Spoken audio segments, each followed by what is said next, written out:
Bonjour monsieur. Donc on va étudier les corrections des exercices 15 et 16 d'inertiel. Premier exercice, l'exercice 15, l'effet de Zani-Bekov. Donc première question, on veut calculer I pour ce parallélépipède là. Donc avec A, B, C, les dimensions du parallélépipède et selon X, Y, Z, les orientations. Donc pour ça, on pose et on fait une triple intégrale, donc une intégrale volumique selon x, y et z entre moins a sur 2 et b sur 2 parce qu'on se trouve on cherche au milieu, donc de la gauche vers la droite.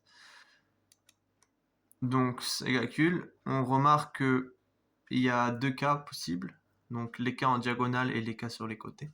Les cas en diagonale, on peut le calculer une fois et après il nous reste juste à changer les valeurs. Pareil pour les cas sur les côtés, on peut calculer qu'une seule fois. Donc, si on appelle la matrice I11 égale à y carré plus z carré, le calcul de I11 nous donne à la fin cette valeur-là. Donc, I11 égale à m sur 12 b carré plus c carré, si m égale à ρ ABC. Et donc, I22 et I33, c'est similaire à I11. On a juste A, B et C qui changent.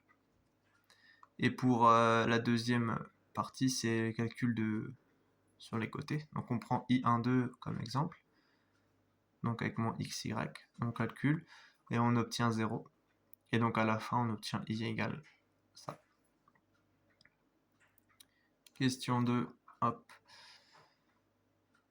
Question 2, c'est les équations de oméga r point.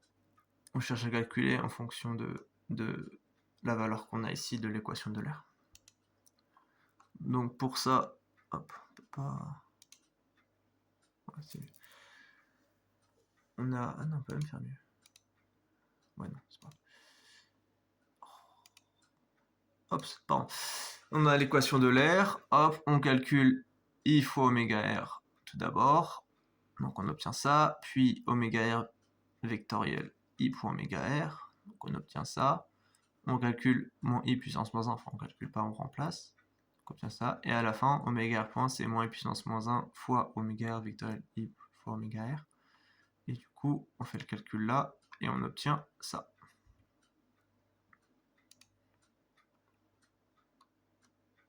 Question 3, on veut les points d'équilibre du système.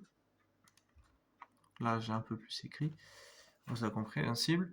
Donc, point d'équilibre du système, ça implique que le vecteur de rotation il varie pas avec le temps. Donc, on a les points de oméga r point qui sont égales à 0.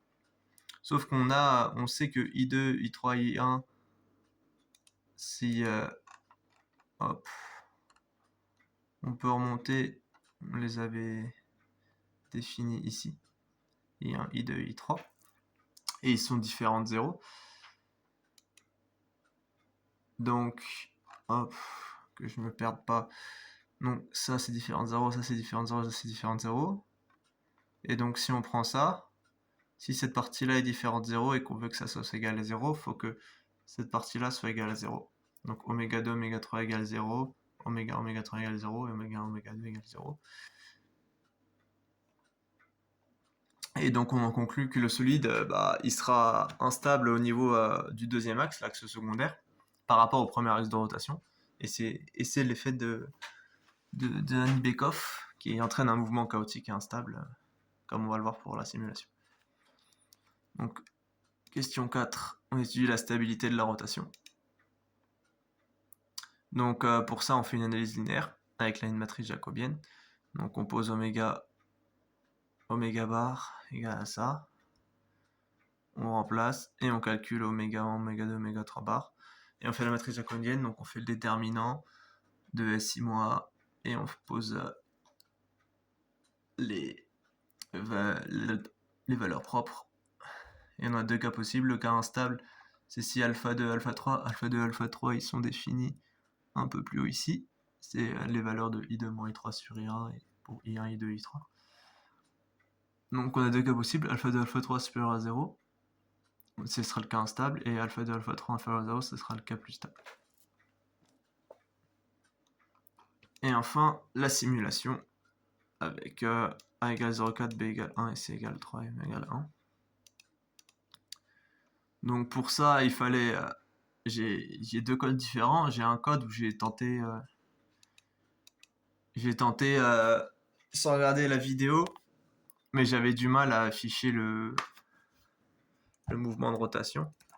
Je vais vous montrer ce que ça donnait. Hop.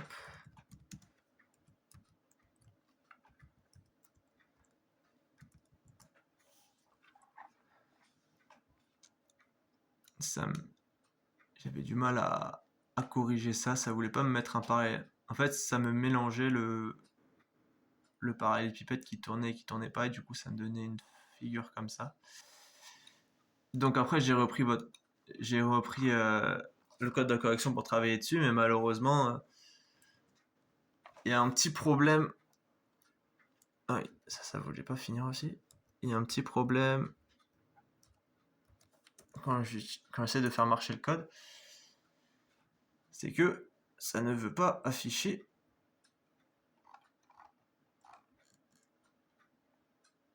Et ça, je ne sais pas.